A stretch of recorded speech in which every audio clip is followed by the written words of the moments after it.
Selamat datang kembali di podcast Ongoing Knowledge, di mana pengetahuan harus disebarluaskan dan pengetahuan yang menumbuhkan keadilan. Ya, kali ini sempat pernah diupload tapi di cancel dan kita berbicara ulang lah karena ada beberapa hal yang kurang tepat lah ya bahasanya gitu kan. Kembali dengan Lukman Hakim Bruno. Oke. Apa ini panggilnya Mas Lukman, Lukman, Abang Lukman, atau Sendiko Daud? Sendiko Daud apaan tuh? Mas Lukman aja lah ya, karena sebagai seorang Jawa dan Ada masnya. ada masnya. Udah pasti laki-laki. Ya, udah pasti laki-laki. Kecuali emas yang dijual itu yang sekarang lagi melambung tinggi harganya kan, sampai 2 juta ya? Iya, 1.900.000 Gila, sekian. Udah turun Emas kemarin. dulu tuh, aduh, tapi udah dijual sih mas saya tuh. Tapi ya, itulah. Berarti Mas Lukman, kita mau ngobrol nyantai aja tentang berbagai hal, terutama tentang Jawa dan lebih khususnya lagi tentang nanti kita ceritakan. Mas Lukman, ya ceritakan singkat lah. Siapa sih Mas Lukman ini gitu kan? Siapa ini seorang manusia yang bernama Lukman ini dengan berperagaan seperti ini gitu kan? Ya kan pasti saya tuh belakangan ini tuh sangat tertarik dengan manusia. Kenapa ya? Nggak tahu kenapa. Karena dalam satu manusia itu ada banyak sejarah yang dilewati lika-likunya. Maka kenapa kemudian perlu untuk ya setidaknya self presentation gitu. Siapa sih seorang Lukman ini? Ya, saya ya Lukman Hakim gitu. Saya aslinya Purworejo, Oke. Jawa Tengah. Terus apa namanya? Sekolah mondok gitu. Terus dari SMA, dari MA mondok di Jogja sampai sekarang. Jadi sejak 2011. Udah pindah ke Jogja. Ya, meskipun ya tetap bolak-balik, rumahku tetap di sana, orang tuaku di sana. Cuman merantau di Jogja untuk Deket lah belajar. Purworejo mah. 2 jam ya? 2 jam lebih dikit. Betul. Berarti sejak SMA di Jogja. SMA ya. Lebih lama di Purworejo atau lebih lama di Jogja? Hitungannya sekarang masih lebih lama di sekarang imbang karena 2011 aku 96 9 sampai 2011, sekarang 2000. Setahun lagi lebih lama di Jogja. Kalau aku masih mukim di setahun lagi akan jadi lebih lama di Jogja. Ya, nah ini kan berpengaruh juga kan. Lokasi di mana tinggal dan berada itu berpengaruh terhadap ya kemanusiaan kita lah, kemanusiaan kita. Oke, berarti dari Purworejo, kenapa pilih Jogja? Nah, itu kan pertanyaan penting tuh. Ataukah emang itu karena disuruh orang tua? Ya jelas lah, mungkin pas SMA ya nggak tahu apa-apa gitu kan. Bukan nggak tahu apa-apa. Lebih cenderung untuk ngikut gitu kan. Ya termasuk saya juga sih. Nah, atau emang itu karena pilihan? Sebenarnya apa namanya nih? Nggak milih. Jadi awalnya aku pengennya itu mondok salaf gitu. Yang khusus, yang tidak ada sekolah lah intinya. Tapi waktu itu lulus SMP kalau langsung mondok salaf tanpa SMA kayaknya kurang pengetahuan umumnya gitu. Oh ya. Ditimbang-timbang akhirnya mondok yang ada sekolahnya. Gitu. Bukan sekolah yang ada pondoknya, balik pondok yang ada sekolahnya. Oh, jadi orientasinya emang mondok gitu. Memang apa namanya kemudian memang sepupu saya itu ada yang di pondok. Dulu saya di Pandanaran, Sunan Pandanaran, Jalan Kaliurang itu. Nah, sepupu saya dari sana. Jadi saya ikut yang udah tahu gitu. Jadi udah masuk di situ, udah kelas 3 waktu itu. Jadi saya ikut sepupuku untuk di Pandanaran awal-awalnya. Oh, berarti emang bener niat itu pengen mondok. Tapi karena ya kayaknya jangan sekadar pondok lah gitu kan, harus ada sekolah umumnya. Ya, dan awalnya gitu. Terus kemudian rencananya setelah SMA itu mau mondok lagi, mau balik salaf. Oh, ya, SMA. Tapi nggak tahu kenapa malah kuliah gitu. Itu malah kuliah, terus ya udah kuliah di UIN kan.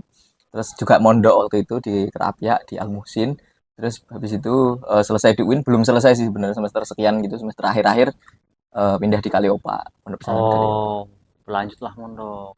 Dari pondok ke pondok. Dari pondok ke pondok, bukan dari rumah ke rumah ya. Ada itu, lagunya tuh. Itu Hindia. Hindia. Kalau dari rumah ke rumah itu pencarian seseorang. Kalau dari pondok ke pondok pencarian apa nih? Tuhan. Kemanusiaan dan Tuhan. Asik. Oke. Ini Bapak kameramen ini senyum-senyum terus tadi ya. Oke. Pak pendeta. Nah, karena Mas Lukman ngerokok, saya ikuti temen ngerokok lah ya. Iyalah. Sebenarnya saya bukan perokok aktivis kan. Iya, ngerokok itu menurut saya sikap kebudayaan. Oh gitu. Iya. Karena ya kenapa saya ngerokoknya kretek ya karena sikap kebudayaan. Kan kretek itu kan heritage-nya Indonesia. Gitu kan. Indonesia. Dan apa namanya? Kalau dari perspektif yang lain, perspektif ekonomi katakan Marxis dan kawan-kawannya itu kan petani-petani kecil di Temanggung dan sekitarnya kan hidup dengan tembakau. Persoalannya ada banyak ya kesehatan dan lain sebagainya gitu. Tetapi ya itu karena sikap kebudayaan, bukan masalahnya kemudian apakah ngerokok itu nggak sehat. Ya saya juga mengakui kalau ngerokok itu nggak sehat gitu. Tapi ngerokok itu nggak apa-apa. Gitu. Yang penting ya juga ya sama kan kayak kita minum kopi atau minum es teh itu kan nggak sehat sebenarnya, minum gula kan. Selama berlebihan. Iya. Tapi kan nggak apa-apa. Tapi nggak apa-apa. Gitu. Kan karena ada yang tren baru apa? Pesona mas anti rokok. Ada ya, wah. Kenapa ya? Aku anti rokok serius. Ya karena tak bakar satu-satu. Makanya tak bakar kan. Iya betul. Karena anti rokok maka harus dimusnahkan. Dengan cara bakar. Dan bakarnya kita manual. Satu-satu. Oke. Menarik nih. Berarti jadi antara Purworejo dan di Jogja itu sudah setengah-setengah lah gitu kan. Setengah hidupnya dihabiskan di Purworejo dan setengah hidupnya lagi dihabiskan di Jogja, dan entah nanti akan lebih lama di Jogja atau nanti balik ke Purworejo atau ke tempat kota yang lain, kan nggak ada yang tahu. Menarik. Berarti nah itu kan tadi kan SMA kan. Nah, terus sempat kuliah di UIN. Nah, sekarang berarti aktivitas saya kuliah di UGM. Sama ya juga masih kadang-kadang di Pandanaran, kadang-kadang di Kaliopa gitu, dan tempat-tempat yang lain. Bergaul lah. Di UGM di apa? Di CRCS. Basa-basi banget kan sekelas. Iya. Biar tahu kan. Ya. Apa itu CRCS? CRCS ya ini Center for Religion and Cross Cultural Studies. Ya, jadi intinya ya kira-kira ya aku nggak tahu. Nanti kalau yang harus berotoritas menjawab kan Mas Anju. Yaitu agama lintas budaya kan. Jadi studi agama yang lintas budaya gitu. Oke. Berarti kesibukan sekarang kuliah di CRCS dan sudah semester akhir ya? Semester akhir. Ya, tesis. Lagi sindrom tesis. Betul. Kita ini lagi makanya kayak gini aktivitasnya. Aktivitasnya ngomong gitu kan. Ya memang kerjaan mahasiswa itu cuma 3. Ya, apa itu? Baca, ngomong, ngobrol ya. Nulis. Itu. Pengabdian sih sebenarnya. Tapi kan membaca itu salah satu dari bagian dari membaca. Menulis itu kan ngabdi ya. Iya, membaca itu membaca realitas sosial. Apa nih masalah di masyarakat gitu kan. Kemudian menulis program apa yang bisa dituangkan. Ya gitulah kurang lebih. Kenapa Pak kameramen? Ya, kameramen kita ini orang suci pendeta. Sudah 10 menit kamu. Sudah 10 menit kamu. Lo memang gitu kerjaannya. Iya, emang ini podcast ngisi waktu. Berarti tesis tentang apa nih?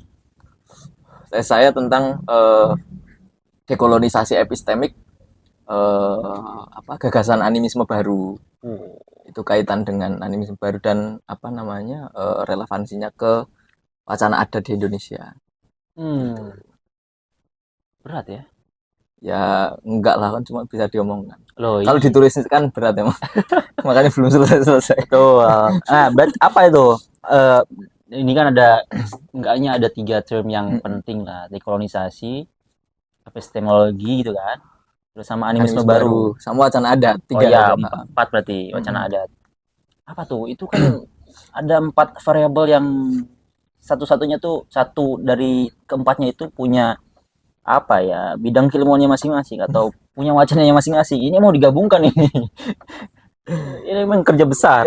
Gimana tuh? Iya. Gimana? Ya itu saya sebenarnya salah ngambil judul ya. Kesulitan makanya. Kayaknya saya salah jalan waktu itu. Tapi semoga ini tersesat di jalan yang benar lah ya. Meskipun belum selesai dan semoga selesai. Itu kaitannya gini. Jadi animisme baru lah dulu. Animisme baru itu kan ya tentu aja ini simplifikasi gitu ya. Maksudnya penjelasan saya simplifikasi. Animisme baru itu kan kita tahu animisme. Animisme, kemudian kalau di Indonesia animisme dinamisme gitu-gitu kan.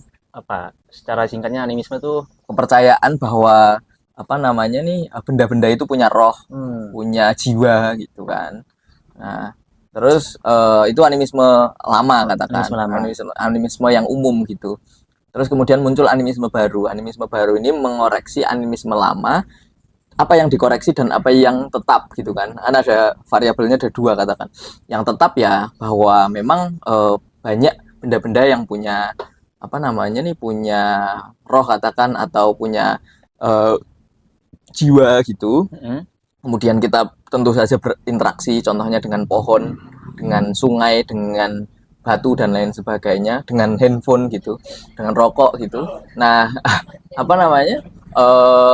Kemudian fokusnya bukan pada keyakinan atau sifatnya sebagai sebuah agama, belief dan lain sebagainya, tapi fokusnya pada bagaimana manusia ini berelasi dengan benda-benda tersebut dengan keyakinan tadi gitu. Nah, itu animisme baru itu berusaha merevisi animisme lama dari kayak membersihkan dari bias-bias Europasentrisnya, bias-bias kolonialismenya gitu kan. Kalau animisme lama kan dulu dianggapnya sebagai agama awal yang belum sempurna, childlike religion kan. Kalau katanya siapa namanya nih, Edward Tyler itu kan ya agama kekanak-kanakan lah kira-kira gitu. Nah, itu kan kayak merendahkan gitu. Nah, animisme baru ini berusaha untuk melihat apakah demikian benar gitu.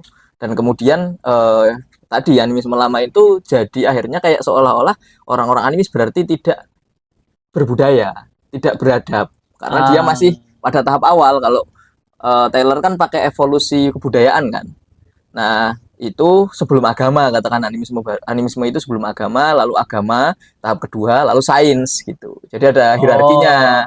Yang sekarang ini kita lagi berada di wilayah antara agama dan sains, yang animisme ini udah mulai dihilangkan gitu kalau kata Tyler tadi gitu. Jadi kayak nanti ujungnya itu di sains gitu. Agama itu akan hilang dan digantikan sains katakan gitu kan.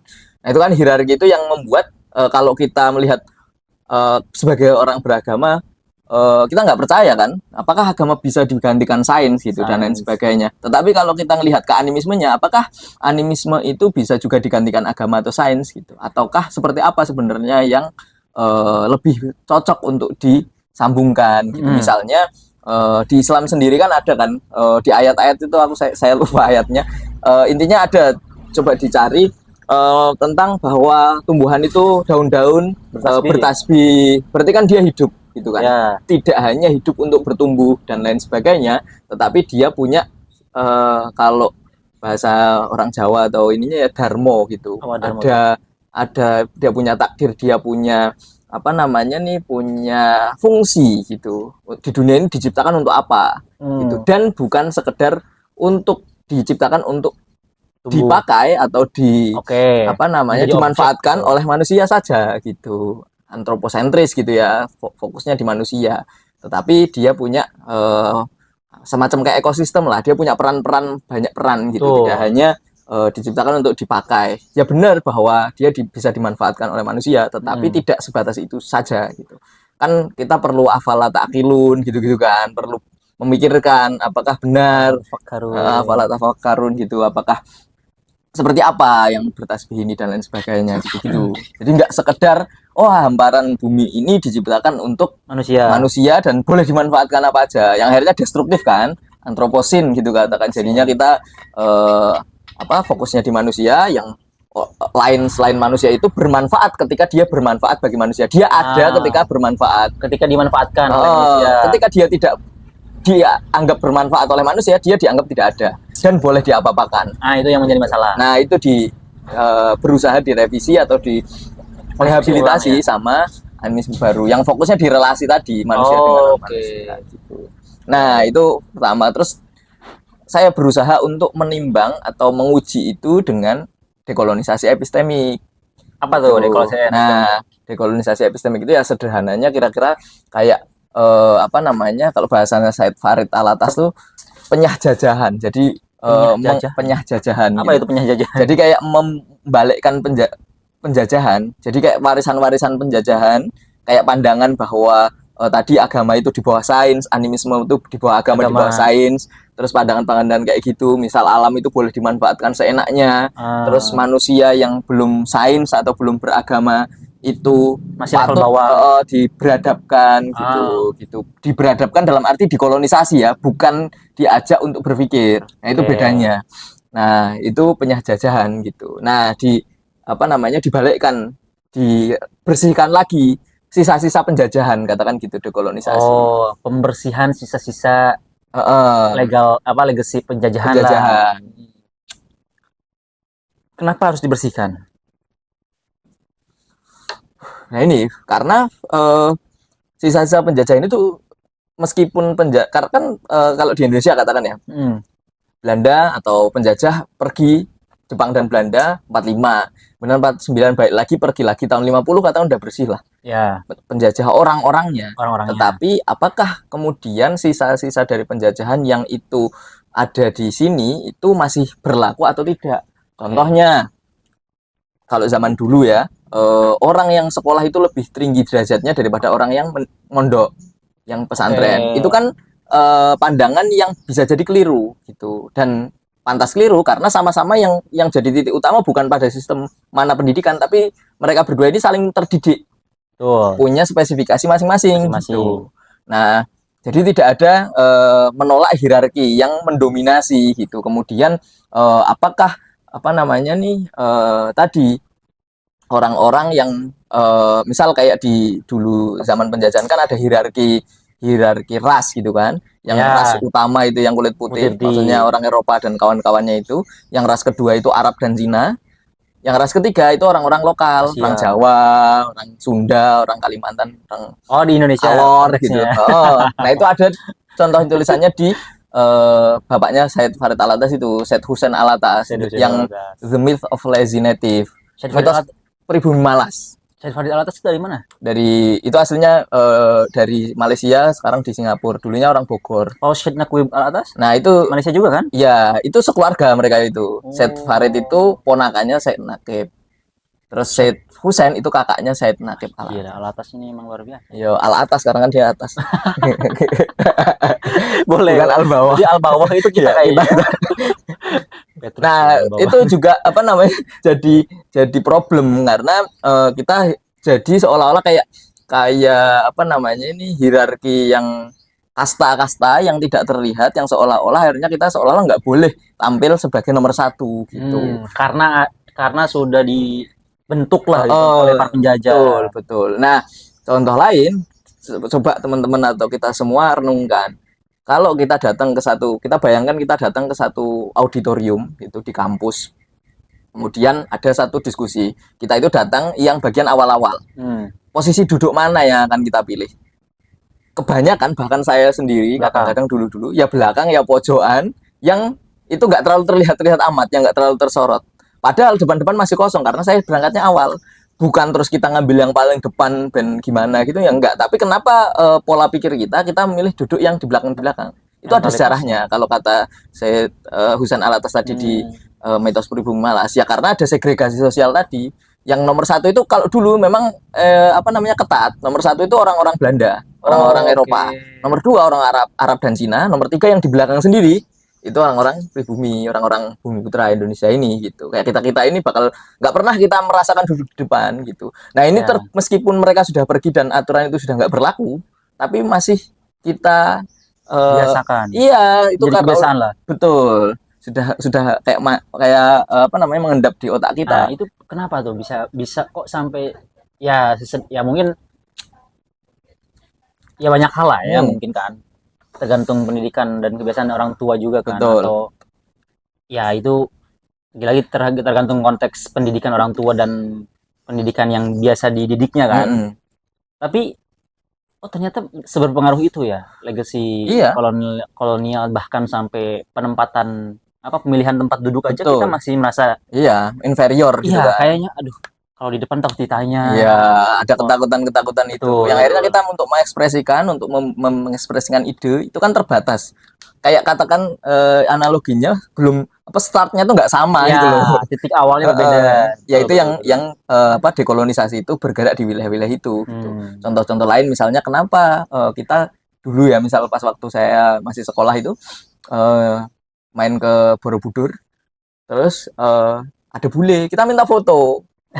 Padahal kita nggak tahu itu bule siapa, cuman gara-gara dia bule aja gitu kan. Betul. Minta foto. Betul. Kadang mungkin dia lebih miskin dari kita bisa aja, atau lebih Betul, bodoh. lebih bodoh. Bule bodoh juga banyak gitu kan. Banyak. Banyak. Bule bodoh Dan orang kita bodoh juga lebih banyak juga gitu kan. Jadi kebodohan itu di semua ras, tidak hanya kita gitu maksudnya. Ya. Nah ini yang mau apa namanya mau dibersihkan Ya. gitu bahwa nggak kayak kita kan nggak apa namanya nggak yang terbawa misalnya kayak kita nggak percaya ketika ada misal kayak pemerintah gitu ya punya apa namanya nih konsultan dari Indonesia katakan atau kita lebih percaya mana konsultan dari luar negeri sama dari Indonesia bule-bule itu gitu kan kayak konsultan yang ya dari luar negeri gitu kan dari kalau kita dapat misal apa namanya kenalan orang luar negeri atau apa namanya di konsul apa di advice atau di apa namanya nih dibimbing sama dikonsultani oleh orang luar negeri itu rasanya lebih percaya diri. Percaya padahal orang dia belum tentu lebih pintar daripada orang-orang kita. Ya. Maksudnya ada wilayah yang dia belum tentu loh gitu. Kita juga belum tentu lebih bodoh, kita juga belum tentu lebih pintar, tapi ya kita harus setara dulu gitu. Nah, ini problem-problem yang coba apa namanya dekolonisasi, dinyah jajahan kalau kata Farid Alatas. Terus relevansi terhadap wacana adat ini bagaimana? Nah, ini itu masih menjadi pertanyaan. Iya, itu pertanyaan karena belum selesai tadi. Tapi kira-kira seperti ini, kan tadi ada new animisme gitu, animisme baru, kemudian saya coba untuk jadi kayak animisme lama direhabilitasi oleh animisme baru, saya coba untuk menguji lagi apakah rehabilitasinya ini udah tepat atau belum, ada bias-bias yang tersisa atau tidak seperti apa. Dan bagaimana isi dari animisme baru itu. Nah, itu saya coba untuk melihat relevansinya ke wacana adat di Indonesia. Yang mana fokusnya kebanyakan wacana adat itu lebih fokus di teori-teori wacana adat itu, teori-teori adat itu lebih fokus kepada manusianya. Misal apa yang dimaksud dengan adat? Itu kan dia harus orang asli, kemudian punya tanah tersendiri, punya sistem adat, kemudian juga punya pemimpin adat, punya kepercayaan adat gitu misalnya. Itu baru disebut adat. Kan dia harus punya biasanya ada hutan adatnya, ada pimpinan adatnya, ada struktur adatnya lah. Kemudian ada juga wilayah dia menetap di wilayah itu. Nah, misal saya, apakah saya tidak bisa disebut sebagai orang adat Jawa?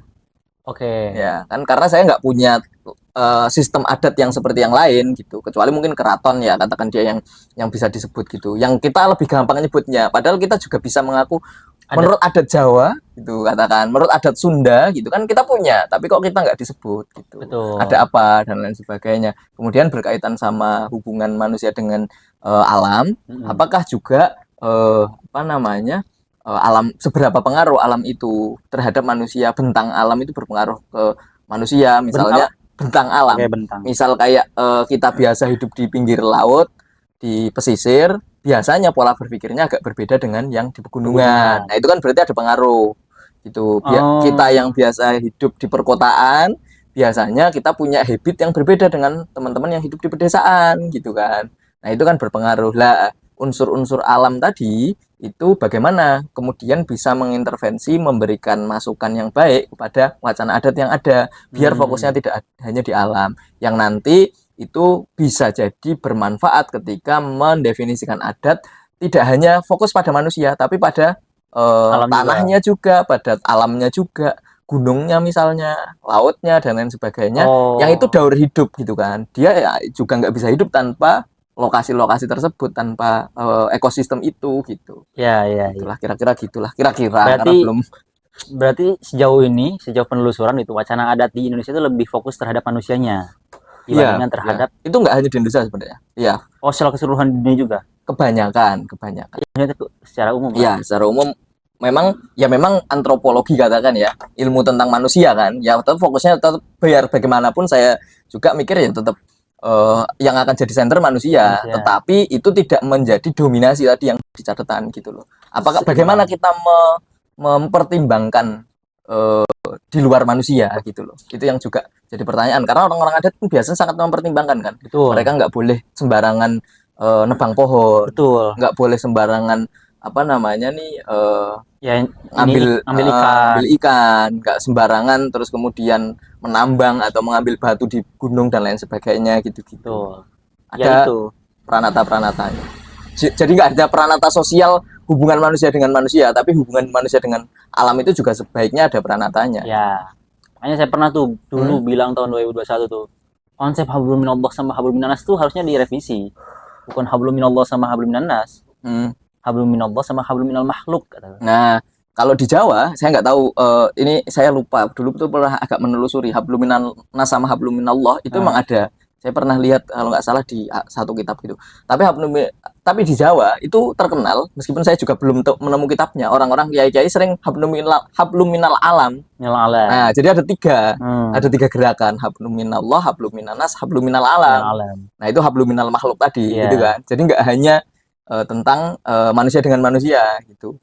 Makhluk semuanya gitu kan. Ada hubungan, karena kita juga nggak bisa hidup tuh tanpa udara, tanpa air dan lain sebagainya. Kalau di Jogja kan ada juga Hamengku Buwono, Hamemayu Hayuning Bawono gitu kan, mempercantik alam yang sudah cantik gitu kan. Oke, karena itu udah menyinggung Jogja ya.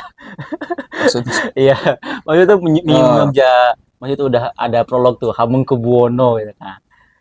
Menarik juga nih karena kita tinggal di Jogja kan, dan Mas Lukman ini udah lama juga di Jogja kan, lebih lama dari saya lah. Dan kebetulan juga saya pakai sorjan nih. Itu batiknya batik percintaan. Batik Truntum ya. Kalau sejauh yang saya tahu tuh ini batik Truntum tuh jadi Ratu Kencana ini dia ini suaminya tuh mau nikah lagi. Nah, dia galau nih, kesepian di malam hari. Angong gitu kan, ngomong bingung. Aduh, kok saya mau ditinggal nih? Karena dia tuh si rajanya tuh kenapa dia nikah lagi tuh karena si dianya tuh nggak bisa ngelahirin anak. Makanya si rajanya pengen nikah lagi. Nah, dia bingung tuh di malam hari. Ya udahlah, lihat bintang. Oh, bagus nih gitu kan. Makanya itu motif bintang ini, bukan bunga, bintang. Kayak gitu sejauh yang saya tahu, nggak tahu juga sih. Iya, dan itu biasa dipakai untuk orang-orang misal kayak kamu nembak cewek gitu ya. Itu beberapa yang paham biasanya cewek ngasih teruntum, kalau ngasih teruntum berarti nerima gitu. Ada cerita-cerita teman saya kayak gitu. Tapi ada lagi nih yang bilang bahwa ini tuh dipakai buat orang tua yang mau nikahkan anaknya. Jadi pas kawinan tuh biasanya dipakai tuh sama orang-orang Jawa. Oh iya juga banyak versi lah gitu. Gak tahu nih kalau sorjan ini tahu nggak maknanya? Kalau sorjan itu kan pakaian takwanya orang Jawa waktu itu, Mataram ya. Ya ini tentu aja sependek yang saya tahu, saya nggak tahu banyak dan bisa jadi keliru gitu. Dan tolong dimaafkan kalau keliru. Apa namanya, kan ada di sini ada kancingnya kan.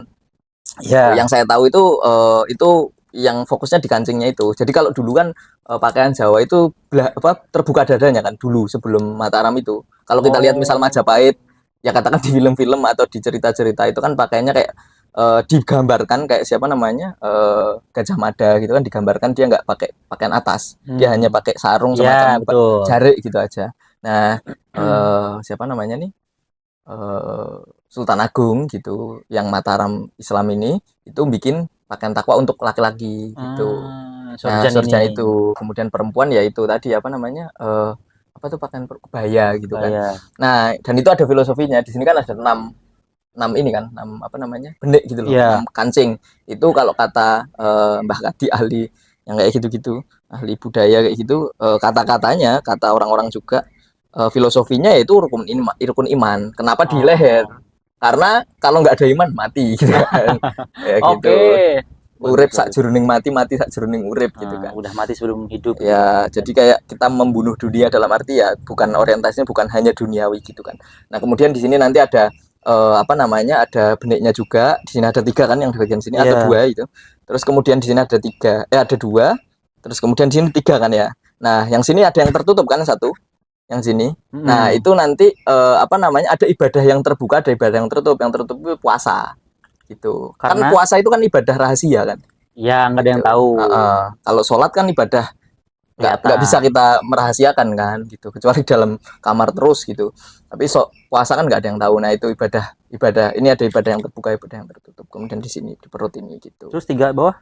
Ini di perut ada 3 bawah, saya nggak paham betul, tapi intinya itu rukun Islam kan. Gitu. Bisa jadi iman, Islam sama ihsan. Ya, ihsannya ya itu pancernya. Ya, oke. Nah itu Hamung Kubuwono Mayu Hayuning Bawono. Ya, nah ini kan kita udah lama di Jogja nih, dan sebagai seorang yang merantau ke Jogja, ya kalau saya sendiri punya leluhur di Jogja gitu. Ada keturunan baik dari bapak maupun ibu, dua-duanya kakeknya itu kakek asli di Jogja gitu. Meskipun orang tua dilahirkan di Ciamis gitu ya, tapi kakek saya itu dua-duanya tuh dari Jogja, entahlah gitu kan. Ya.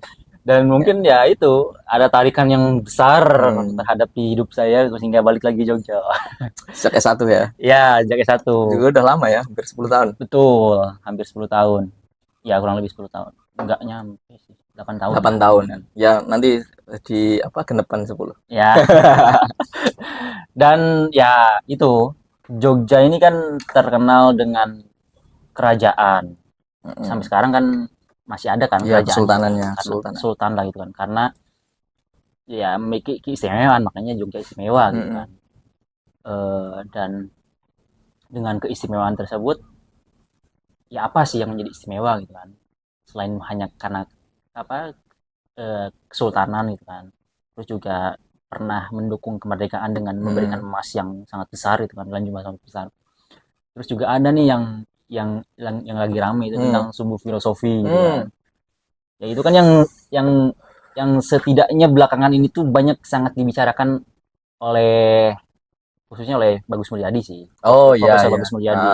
Karena dia banyak yang lain juga ya bicarakan. Jadi rame ya.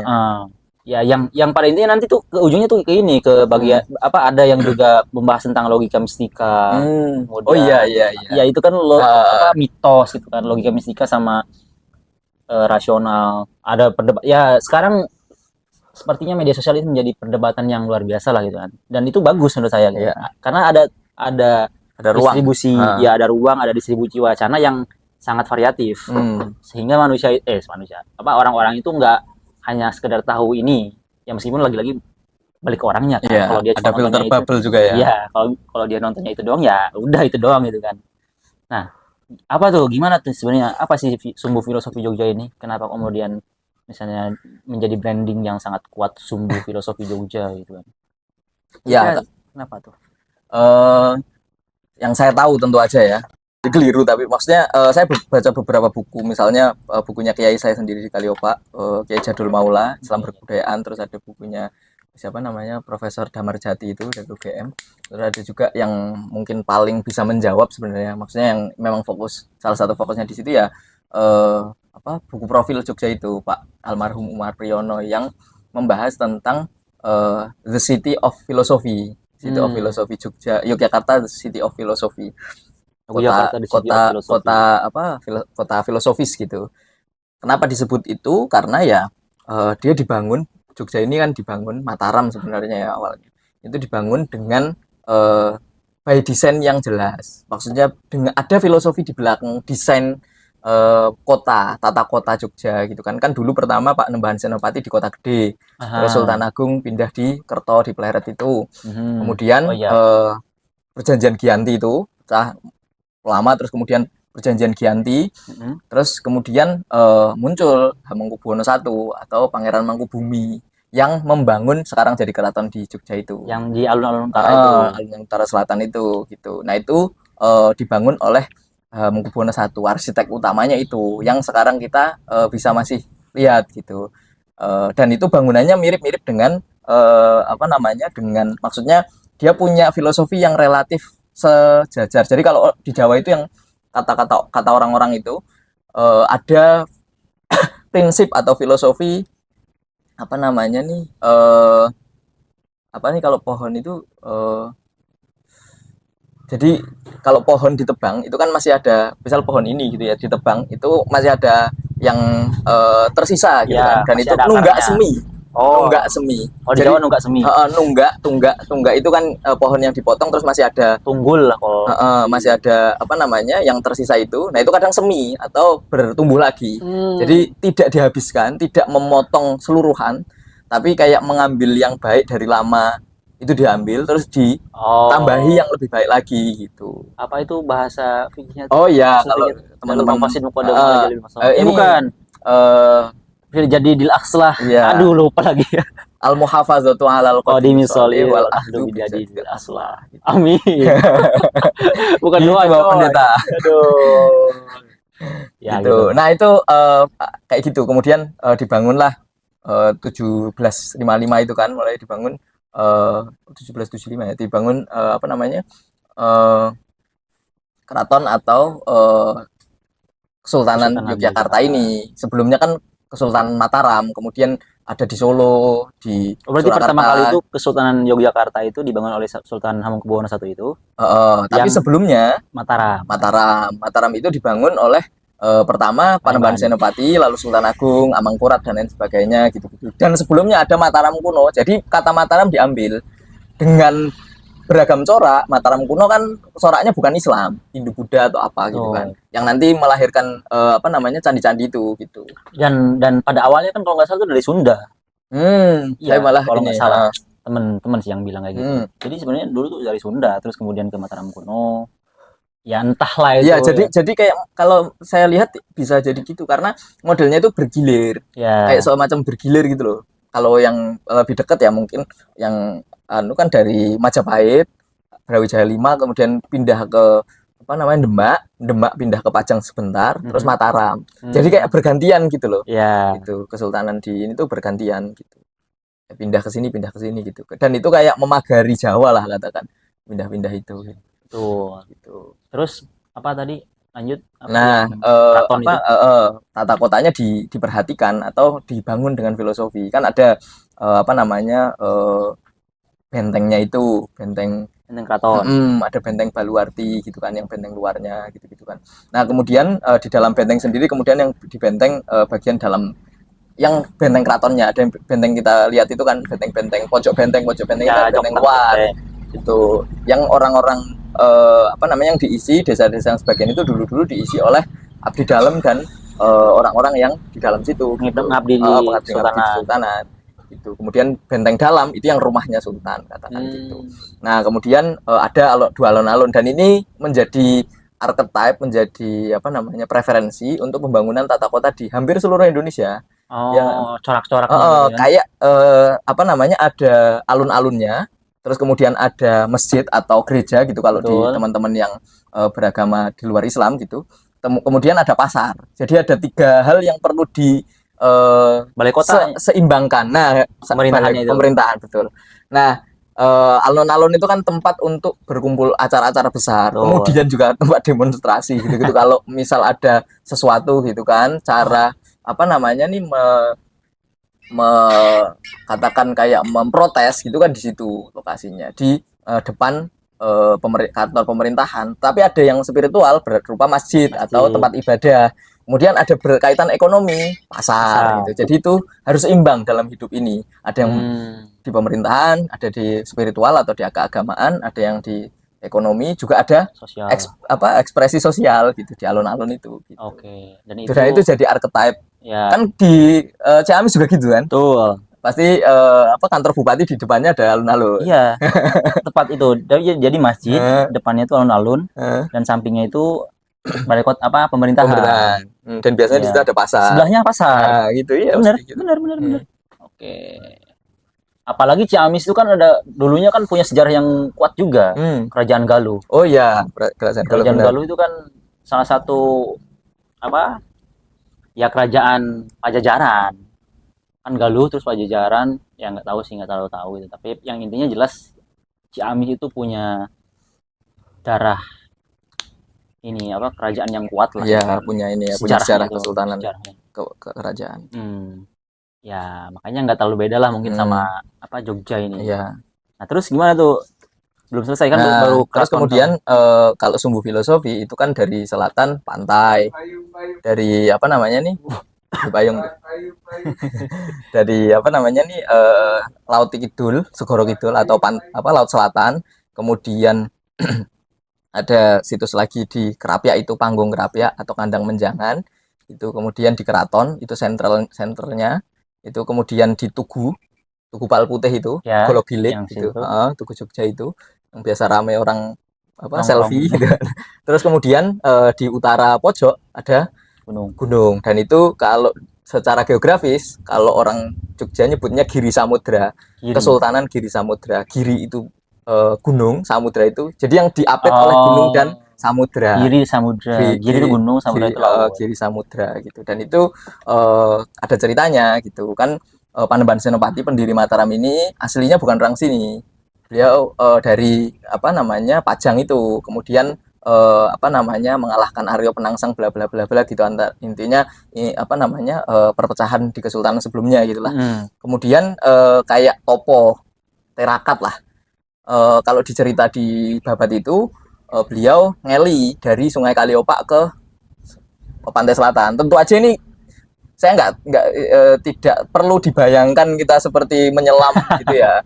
Nggak tahu seperti apa, intinya ngeli. Apakah beliau jalan ke atau apa itu bukan wilayah untuk ini ya, saya nggak tahu. Tetapi beliau ngeli di Kaliopak karena Kaliopak ini ibune kali.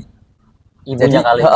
Di Jogja. Jadi yang dari Giri itu dari Merapi ke pantai selatan itu Kaliopak. Nah itu baru anak-anaknya, sungai-sungai anak-anakan banyak. Jadi yang sungai ibunya itu Kaliopak itu. Nah dia ngeli kemudian ke apa namanya sampai ke Parangkusumo tadi, ke Parangtritis itu dekat-dekat situ.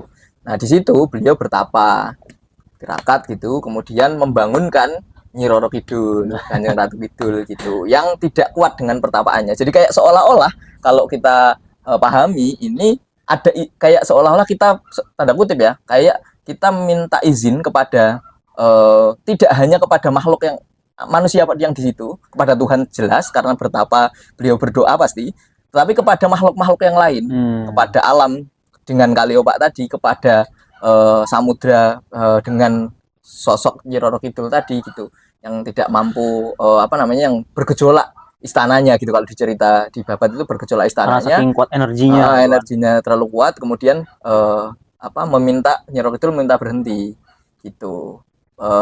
Kanjeng Panembahan berhentilah dari semedimu gitu, karena nanti Anda bisa menghancurkan kerajaan saya gitu, keraton saya gitu. Nah kemudian berhenti. Dari situlah ada cerita misalnya kayak menikah dengan Nyi Roro Kidul, kenapa ada cerita Sultan itu menikah dengan Nyi Roro Kidul dan lain sebagainya. Tentu aja kita nggak terlalu perlu untuk mendebatkan Nyi Roro Kidul itu apakah dia manusia atau jin atau apa, itu nggak terlalu ini. Tapi filosofinya yang kita ambil adalah bahwa kita perlu, dalam kita katakan kayak kecilannya membangun rumah atau apa ya, kita perlu izin terhadap semua yang ada aspek-aspek yang ada di situ. Dan kemudian setelah itu apa namanya beliau kembali lagi ke pantai itu, ketemu sama Kanjeng Sunan Kalijogo. Sunan Kalijaga dari situlah diingatkan kalau dari babatan historiografinya emang Sunan Kalijogo dimungkinkan masih apa namanya masih hidup waktu itu gitu. Berarti udah tua atau gimana? Iya, udah tua jauh. Tapi maksudnya secara sejarah material itu memang berbareng waktunya ada pertemuan gitu loh. Masih ada kesinambungan gitu. Masih ada kesinambungan. Nah, kemudian diingatkan bahwa keratonmu kamu jangan apa namanya ketika udah dapat restu dari Nyi Roro Kidul, katakan dari unsur alam ini, jangan kemudian jumawa gitu. Dengan cara contoh jumawanya beliau Sunan Kalijogo itu, Kanjeng Sunan itu menegur, Anda belum bikin benteng, belum bikin pagar, gitu dia bilang, belum bikin pagar di keraton Anda. Itu apakah gara-gara Anda seorang senopati, Panembahan Senopati itu kemudian nggak ada orang berani itu. Tetapi maksudnya benteng atau pagar itu peranata sosial, peranata budaya gitu. Jadi sistem lah, bikinlah sistem, nggak mentang-mentang kamu orang perkasa sakti kemudian nggak ada sistem, itu bahaya juga gitu kan. Nah terus ikutlah ke keraton itu, kemudian dibikin beliau Sunan Kalijogo bawa kendi terus muter gitu. Nah garis dari itunya yang nanti dibikin keraton Kota Gede itu.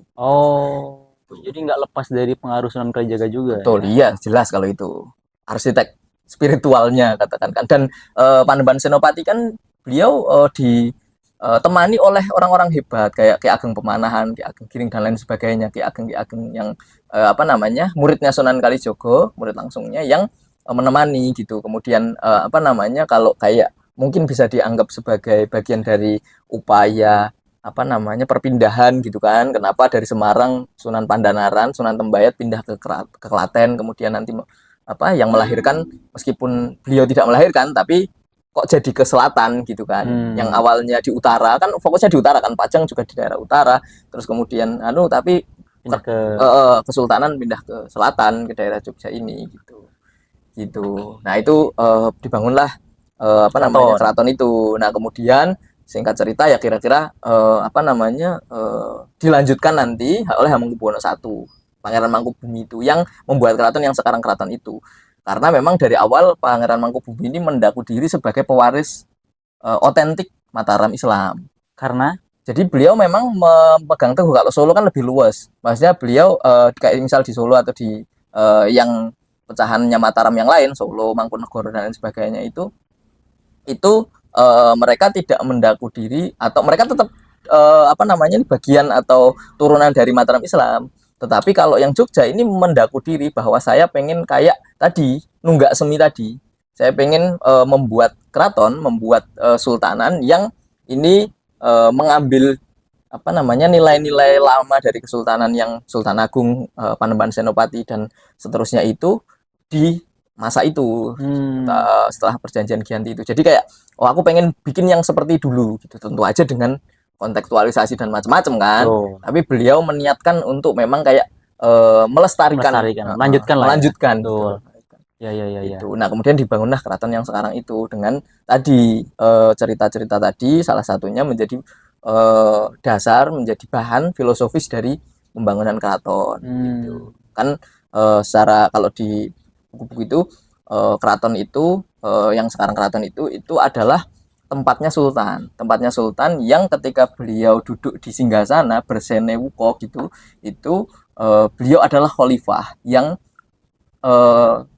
khalifah maksudnya adalah manusia yang sudah terlepas dari unsur-unsur apa namanya buruknya. Jadi omong kan kalau kata di Jogja kan Sabdo Pandito Ratu gitu kan. Jadi ketika Kenowo Lawali. Jadi ketika sudah berucap ketika dengan duduk di singgasana tadi tidak boleh ditarik lagi. Udah keluar lah putusan. Udah keluar. Dan itu kenapa demikian ya? Karena berarti prasyaratnya beliau nggak boleh serta-merta berucap di situ. Karena itu suci katakan dawuh suci gitu. Ketika sudah berucap ya udah harus benar-benar matang. Benar-benar matang dan ada pertimbangan logika, kemudian juga pertimbangan spiritualnya gitu kan. Nah, itu tempat sucinya katakan dari tadi rentetan antara sumbu filosofi yang kita sebut sekarang sebagai sumbu filosofi. Itu dari samudra ke gunung Merapi. Terus itu kan sumbu filosofi. Nah, kalau nggak salah itu kan ya pernah cerita lah. Bukan hanya sekedar sumbu filosofi seharusnya gitu kan. Ya. Ada sumbu ekologi. Oh ya. Ya itu kan yang yang menghubungkan itu kan ini kan Sungai Kaliopak kan. Iya, itu. Itu juga bagian dari hal yang penting dalam sejarah tadi dengan kisah bahwa Panembahan Senopati Topongeli dari Sungai Opak itu, Kaliopak ke ini kan berarti beliau memagari keraton itu tidak hanya dari segi yang kemudian nanti dilanjutkan sama Pangeran Mangkubumi atau Habis I itu ada kalau kita sekarang mengenal sumbu filosofi sebagai apa namanya sebagai warisan kebudayaan kita, filosofis kita gitu. Kita perlu juga ada sumbu ekologi ya berupa salah satunya Kaliopak dan sungai-sungai yang lain karena memang apa namanya keraton Jogja ini by design benar-benar jadi dia berdiri di antara beberapa sungai. Ada sungai apa namanya Gajah Wong, Sungai Kaliopak di timur banget kan, terus Sungai Gajah Wong, sungai mana ini yang dekat sini? Code, terus Sungai Bedok, terus nanti ada sungai Selokan Mataram itu? Bukan, kalau itu buatan baru. Kemudian sungai yang itu menghubungkan Kaliopak dengan ini kan. Nah, kemudian apa namanya sungai Bedok ada Sungai Progo. Jadi di antara dulu kan itu rawa kalau ceritanya. Yang sekarang jadi keraton kan dulu rawa. yang itu apa namanya dibangun di antara sungai itu. Jadi Sungai-sungai. memang benar-benar by design lah katakan gitu. Nah, Gitu berarti ya ngotak gitu ya. jadi apa namanya makanya kan kenapa di Taman Sari kan water castle kan apa eh, istana air kan Ya. karena emang dulunya emang banyak air di situ. Rawa. Rawa-rawa makanya dia mengalirkan air ke situ. Nah, itu jadi erat, makanya kenapa perlu mungkin sumbu ekologi karena erat dengan apa namanya sejarahnya. Bagian alam tadi, misal kayak Nyi Roro Kidul itu kan unsur alam tadi kan kenapa juga apa namanya representasinya perempuan nyai kan. Betul. Itu kan juga kalau kata polis-polis itu ya bagian dari kan kalau di keraton itu di kesultanan sultan itu kan Senopat Kanjeng Sinuwun Hamengkubuwana Senopati ing Ngaloga Saidin Panatagomo Abdurrahman Saidin Panatagomo gitu. Hamengkubuwana kang kaping 11 katakan kayak sekarang gitu kan. Nah, itu apa namanya? Ada sil Abdurrahman tapi tidak Abdurrahim. Nah, Rahim itu Nyi Roro Kidul gitu. Nah, itu kalau pemaknaan dari para sesepuh-sesepuh itu ya kenapa Rahman ya karena nanti kenapa menikah kan akhirnya kenapa menikah ya karena Rahman Rahim ini harus menyatu harus bebarengan sinambung energi feminin dan maskulin itu harus harus sinambung bersatu. Nah begitulah kira-kira gitu jadi ya, erat banget dengan dan apa namanya di mana-mana kan alam kan direpresentasikan sebagai perempuan ibu bumi ibu pertiwi gitu kan. Mother of Earth gitu kan Gaia gitu kan Gaia kan dewi perempuan kan gitu. Nah itu apa namanya tadi representasinya perempuan gitu makanya di apa namanya di titel raja titel sultan itu Rahman saja Saidin Abdurrahman Panatagomo Khalifatullah Senopati ing Ngaloga Abdurrahman apa Sri Sultan Hamid. Ya. Nah, kaping ya terlepas daripada itu semua itu kan sejarah yang ada filosofinya gitu kan. Tapi kemudian apakah itu benar atau tidak kan maksudnya tuh Nyi Roro Kidul itu apakah benar atau tidak dalam artian yang sebenarnya misalnya dia itu sosok yang gitu kan digambarkan kan. Itu kan ya lagi-lagi tergantung keyakinannya masing-masing kan. Gimana Pak Kameramen? Udah berapa jam? 9 menit aja. Oke. Ya, lebihan lah. Masih seru. Nah, ya itu tadi sempat disebut gitu kan. Logika mistika. Iya itu masuk. Itu kan mitos kan. Nah, ini masuk ke dekol kalau ini. Ya, itu terus. Mitos. Kenapa itu? Apa sih sebenarnya? Kalau kata Pak Gus Mulyadi kan ya itu kan sebenarnya ya untuk fungsi aja gitu. Untuk fungsi menarasikan bahwa ada sesuatu di sana gitu kan. Yang sebenarnya tuh apa bahasanya tuh ya dengan bahasa masyarakat itu gitu kan. Karena pengetahuannya itu dibentuk oleh narasi-narasi yang seperti itu dan untuk memberikan apa tanda gitu bahwa di situ ada kekuatan lah atau apa. Makanya dibuatlah mitos itu. Ada fungsinya gitu kan. Padahal kan sebenarnya ada apa aliran tektonik gitu kan kalau belakangan di riset gitu kan. Nah itu gimana tuh antara logika mistika dengan eksperimen sains gitu kan yang kadang-kala sering dibenturkan gitu. Mengapa gitu harus dibenturkan? Kenapa tidak berdampingan dan beriringan? Ya lagi-lagi ya manusia suka dengan kontroversi yang harus saling membenturkan kan. Nah gitu. Nah ini menurutku erat kaitannya dengan tadi obrolan kita tentang animisme itu. Kenapa mistis atau hal-hal yang tidak bisa kita yakini secara material atau kita nggak bisa teliti secara material itu buru-buru dicap mistis dan kemudian cap mistis itu stigma sebagai sesuatu yang irasional dan itu irasional itu salah padahal irasional belum tentu salah kan. Betul. Apakah mistik selalu salah selalu buruk bodoh kan enggak. Betul. Gitu kan. Nah ini kaitan dengan menurut saya kaitan dengan kolonialisme gitu. Kenapa kita menganggap sesuatu yang tidak kita pahami buru-buru kita jelek-jelekkan. Padahal yang bodoh kadang-kadang mungkin kita gitu karena belum paham gitu kan.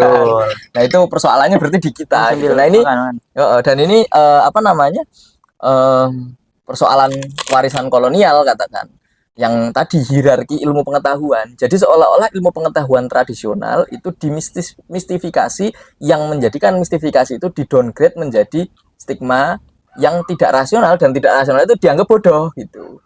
Jadi ada yang mirip kan kayak ketika animisme kemudian dianggap lebih bodoh dari saya. Ya, berarti kan memang itu orang-orang apa ya, bukan orang-orang barat ya, Kita semua. kita semua orang barat ya, kita semua ini cenderung mengagungkan satu dengan merendahkan yang lainnya. Iya. Kan?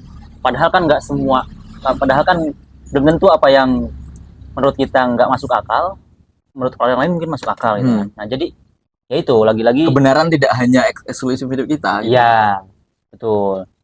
Nah jadi gimana tuh epistemologi? Nah ini menarik karena kaitan erat dengan dekol tadi kan yang aku bilang bahwa apa namanya ya ini warisan kolonial katakan, bahwa kita menggunakan itu, dan kayak kalau sekarang kan udah banyak kan kritik-kritik tentang cara pandang rasional, epistemologi rasionalis yang itu tidak seharusnya menjadi satu-satunya epistemologi yang ada. Misal, apakah antara manusia dengan non manusia, manusia dengan alam itu terpisah, dan terpisahnya itu seperti apa, hubungannya seperti apa, kemudian pemisahan antara subjek dengan objek itu kan pikiran-pikiran René Descartes kan. Dan itu sekarang dikritisi habis-habisan ya, karena tadi efeknya tadi kita cenderung ketika kan cogito ergo sum, aku berpikir maka aku ada, konsekuensinya yang tidak berpikir berarti tidak ada. Dan kemudian kita mengobjektifikasi orang lain, misal orang-orang yang dulu ya zaman-zaman penjajahan itu, orang-orang kita, orang-orang Jawa, Sunda, Alor, Papua dan lain sebagainya gitu, orang-orang Batak itu kan dianggap tidak berpikir, belum dianggap berpikir setelah. Makanya perlu diberadabkan. Cara pemberadabannya seperti apa? Penjajahan yang kita alami itu mbah-mbah kita gitu. Nah kemudian mereka semacam di cuci otaknya lah katakan, atau dibiasakan dengan pola berpikir yang tadi, yang seolah-olah semuanya itu kayak gitu tuh benar. Padahal itu bisa jadi benar, tapi juga kita perlu mengasih banyak catatan kaki gitu. Ada dalam hal-hal tertentu bisa jadi benar, dalam hal-hal lain belum tentu benar gitu. Nah itu ada relativitas cara mengetahui kan gitu. Itu. Nah persoalannya kita sudah terlanjur di setel gitu ya, bahwa pengetahuan yang tidak rasional yang belum kita pahami itu buru-buru disalahkan. Betul. Tapi ini juga penting sih. Ini yang muncul menjadi pertanyaan tuh, sejauh mana pengetahuan yang dianggap logika mistika itu masih boleh dipercaya dan tidak dipercaya. Dalam artian misalnya nih, seseorang yang yaitu dia percaya akan sembuh penyakitnya ketika datang ke dukun misalnya. Itu kan termasuk salah satu ya, dia kepercayaan logika mistika kan, mitos lah gitu kan, bahwa nanti saya ke dukun ini penyakit saya sembuh misalnya. Padahal kan secara kalau misalnya dicek dokter misalnya kan, oh ternyata ini tuh sekedar ada saraf yang ini kejepit, atau misalnya di pembuluh darahnya kenapa, atau misalnya ada gangguan di ginjal atau di hati gitu kan. Nah itu gimana tuh? Itu kan juga termasuk bagian dari pengetahuan atau cara berpengetahuan yang logika mistika gitu kan, mitos gitu lah. Ya, nah menurutku ini berat ya, tapi ini tentu aja kita ngobrol sependek yang kita pahami gitu. Bisa jadi keliru. Teman-teman juga tidak lantas wajib percaya sama kita. Iyalah. Percaya sama Allah aja. Ya. Nanti kita jadi ini. Nah, menurutku gini. Sesuatu ini kalau wilayahnya tadi ya epistemologi, itu bisa dianggap valid sepanjang dia bisa tidak menentang sesuatu yang lain. Dalam artian gini, seperti contoh tadi ya, kita sakit, misal aku sakit, kemudian aku percaya pada seorang tabib atau dukun, kemudian saya ke sana dan meminta persembuhan, dan cara menyembuhkannya hanya dengan misal contohnya ya yang ekstrim, Ada tembak-tembakan itu loh. Ya, Tahu kan? ya itu parah sih. Misal yang agak inilah, yang itu terlalu parah lah, yang dikasih air, kan, yang dikasih air itu terlalu parah karena tembak-tembakannya mainan kan. Nah, dikasih air gitu kan, dikasih air. Nah, keyakinan kan kita punya, apakah pertanyaannya ketika kita menstigma itu, apakah cara menyembuhkan penyakit katakan kita punya penyakit kanker katakan, selalu penyembuhan penyakit kanker hanya dengan kemoterapi? Betul. Kan tidak. Betul. Tidak itu saja gitu loh. Ada misal contohnya sains-sains sekarang kan udah mulai membahas hal gitu kayak mistika mekanika kuantum, kemudian juga neuroscience dan lain sebagainya, psikologi itu berkembang pesat. Nah itu kan gini, ada banyak sesuatu yang tidak berkaitan langsung, berkorelasi langsung, tapi itu berkaitan. Contohnya, apakah ketika kita sakit terus penyembuhannya harus dengan tadi ketika kanker harus dengan kemoterapi? Itu mungkin salah satu cara, tetapi ada yang lain, misal dengan cara diajak ke kiai untuk dimintakan doa. Kenapa? Karena secara psikologis si pasien ini menjadi lebih tenang, secara spiritual dia lebih tatak, apakah nanti mati atau nanti sembuh itu juga udah pasrah, yang akhirnya membuat lebih bahagia, kemudian semua unsur dalam tubuh ini menjadi mendukung dia. Dalam artian dalam tubuh kayak seolah-olah merespon persepsi positif. Betul. Ada kalau orang persuasi gitu kan. Ya. Jadi kayak ada persuasi. Jadi ada cara lain gitu, banyak cara lain, tetapi ya tentu saja sepanjang kita tidak fanatik itu hanya satu-satunya. Itu kita salah ketika menurut saya ini ya. Kita salah ketika misal saya sakit gigi, kemudian saya datang ke dukun untuk kemudian asapi itu loh. Nah, saya menganggap bahwa itu satu-satunya cara untuk menyembuhkan sakit gigi yang itu satu-satunya. Itu baru menurut saya keliru. Begitu juga dengan kita yang orang modern, satu-satunya cara untuk menyembuhkan penyakit ya ke dokter. Satu-satunya cara. Ada cara-cara lain yang belum tentu kita pahami mekanismenya. Persoalannya kan kita pahami mekanismenya apa enggak. Dan kenapa dokter kadang-kadang lebih unggul? Ya karena dia bisa menjelaskan mekanismenya. Sedangkan dukun biasanya nggak mau menjelaskan karena itu rahasia pabrik, rahasia perusahaan gitu kan. Kalau dia bisa jelasin dia, kadang-kadang ada yang nipu juga gitu ya. Itu juga tidak dipungkiri. Semua itu ada yang nipu juga gitu. Dokter juga banyak yang nipu juga enggak. Tapi maksudnya itu menurut saya ya kita melihat ada keberagaman epistemologi. Terbuka lah ya. Iya, terbuka. Kita tidak menjadi tertutup bahwa satu-satunya cara untuk menyembuhkan penyakit ini ya dengan ke dokter, ke tabib dukun Petrus gitu kan. Itu kan keliru. Aku sakit apapun aku harus ke dia. Itu kan menurut saya keliru. Tapi ketika kita cara yang sama, sakit apapun aku harus ke ini gitu. Kan ada yang kita harus berbagi peran lah, katakan ada keragaman di situ gitu. Nah itu penting gitu. Nah ini wilayah-wilayah yang menurut saya ya operasi dekolonisasi itu penting di situ karena memungkinkan keberagaman epistemologi gitu. Dan tadi dengan aras dengan landasan yang tidak menstigma, merendahkan yang lain gitu. Betul. Nah kayak contoh tadi ada penjelasan Bagus Mulyadi dengan cara Eropa katakan dengan penelitian Universitas San Diego itu yang katanya di bawah tanah Jogja itu ada pipa yang menghubungkan Merapi dengan pantai selatan. Aliran tektonik lah. Itu kan satu penjelasan. Ada penjelasan lain bahwa ada sosok Nyi Roro Kidul yang entah apa, kemudian juga ada kaitan antara Merapi dengan pantai selatan yang itu harus disambungkan melalui sumbu filosofi. Kan ini dua-duanya bisa kita pahami. Dan seharusnya ini keragaman epistemologi, tidak terus kemudian pasti salah itu si San Diego itu salah. Ini karena Nyi Roro Kidul, nggak ada urusannya sama tektonik. Itu kan salah. Kemudian juga kebalikannya, salah. Ini kan karena tektonik aja, nggak karena itu gitu. Jadi ada yang satu itu membawa kita kepada rasionalitas yang membuat kita bisa menjelaskan yang epistemologi yang rasional tadi mudah untuk menjelaskan. Kata ada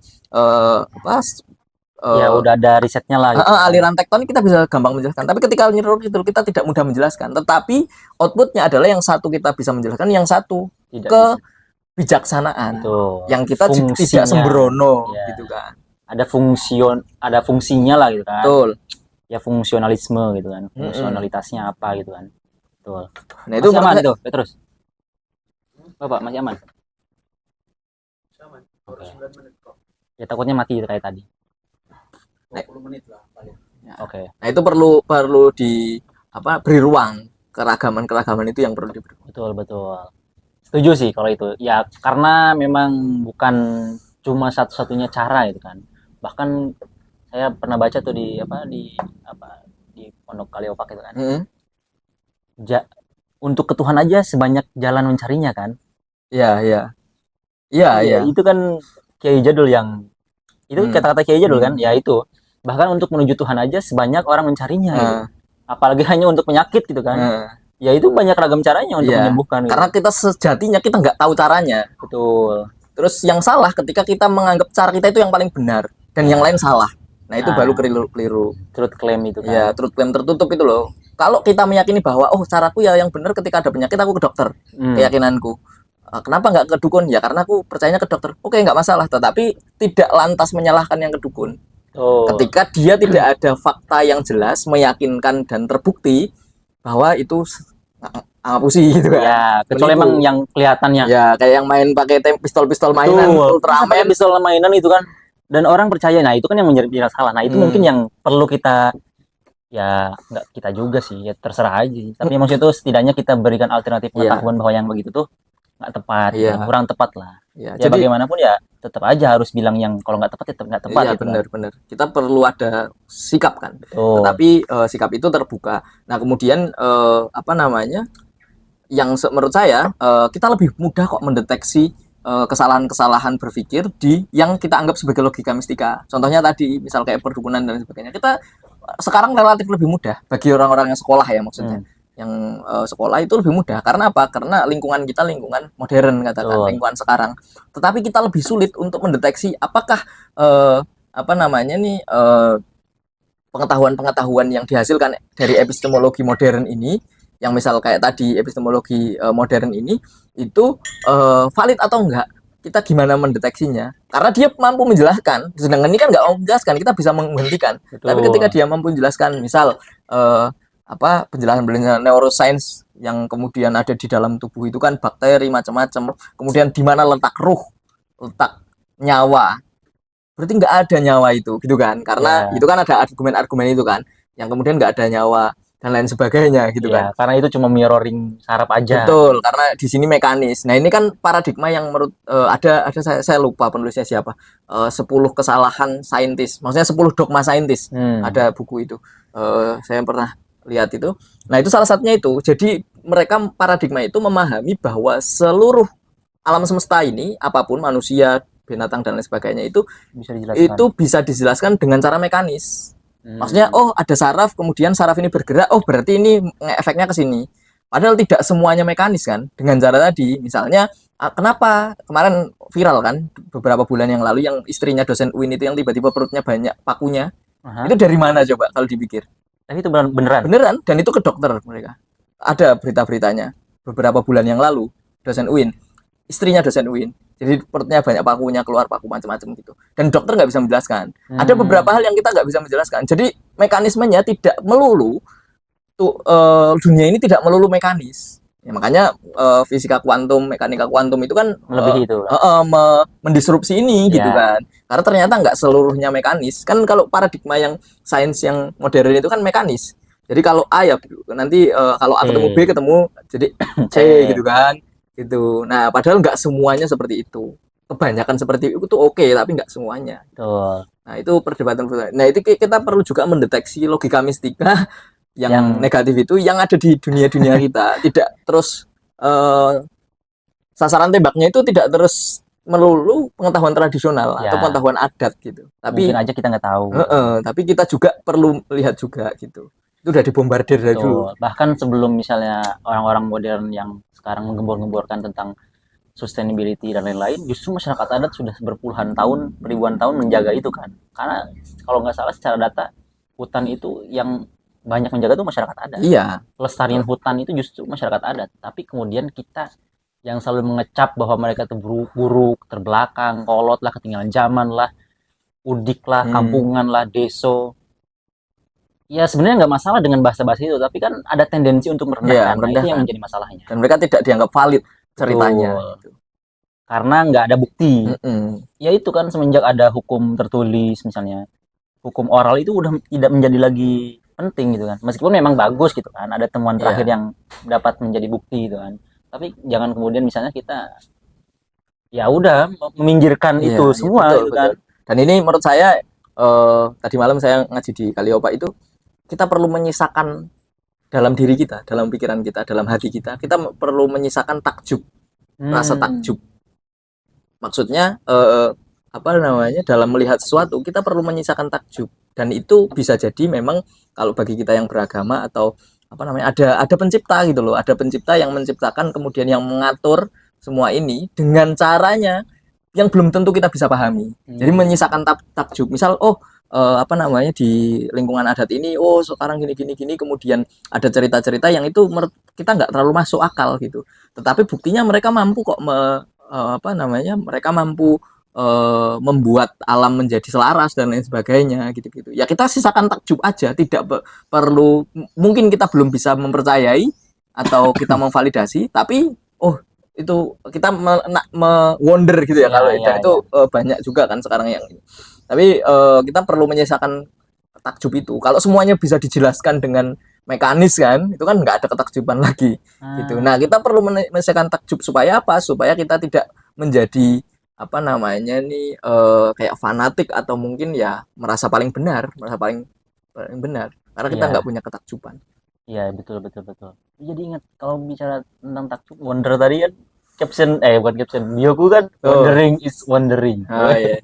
Padahal itu bukan benar-benar untuk dipikirkan kan, cuma hanya karena kesinambungan ternyata bagus nih wondering kata-katanya gitu ya. Terus is wondering.